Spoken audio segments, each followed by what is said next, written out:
The only way that we can save the Black community, in my general opinion, is having a firm structure, a structure that is built upon God's commandments. Now, I know many people will look at me and say, well, I'm not religious and I don't believe in Jesus. I'm not a Christian. I'm not a Jew. I'm not a Muslim. I'm not a Hindu. So what does it matter to me? But I think it's quite important for us to consider this because these commandments are things that work. They're not just things you believe because they make you feel good. No, these things work in the world, you see. And I think that if we have a structure that's built on these commandments, we can't go wrong. So what do I mean? Is that there has to be a great chain of being, as the scholastic philosophers used to say, the Aquinas and Suarez and whatnot, where there's first there's God, who's the highest form of being, and then there's man, and then there's woman, and then there's children. And it has to be in that order in order to have a vibrant society, a vibrant community. Uh, First is God. God is the source of all being. God is the source of all that is good. And so God has to be number one. Number two is man. And man has to be obedient to God. Man has to carry out God's commandments and make sure that everyone around him follows God's commandments. So he's second in line. Third in line is the woman. A woman has to obey the man, and she can only obey the man, and she should only obey the man when the man is obeying God. But if the man is not obeying God, the woman is under no obligation to obey the man, none whatsoever, right? And then it's children.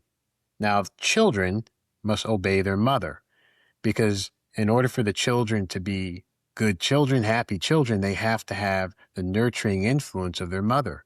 And so they are going to obey the mother, and the mother is going to make sure that the children are safe, right? So that's the order, is that if man has his eyes on God, woman has her eyes on man, children have their eyes on the woman, that is how you can build a community. That is how you can start to restructure things as we see it today.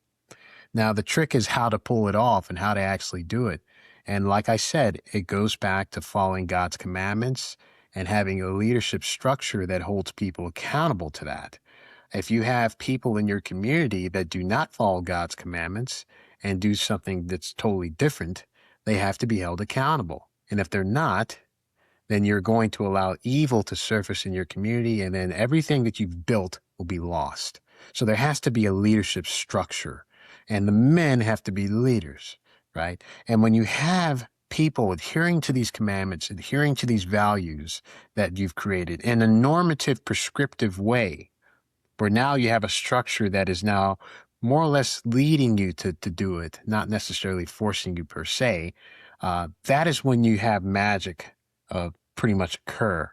You see it with the Jews, you see it with the Persians. The Jews have a structure where if you don't follow the Torah, if you don't follow the Tanakh, the mitzvot, the commandments, then you will not be considered a true Jew, even though you're always going to be a Jew if if your mother's a Jew, but you're not going to be a true, authentic Jew if you don't follow God's commandments, the Torah, and you'll be ostracized, right?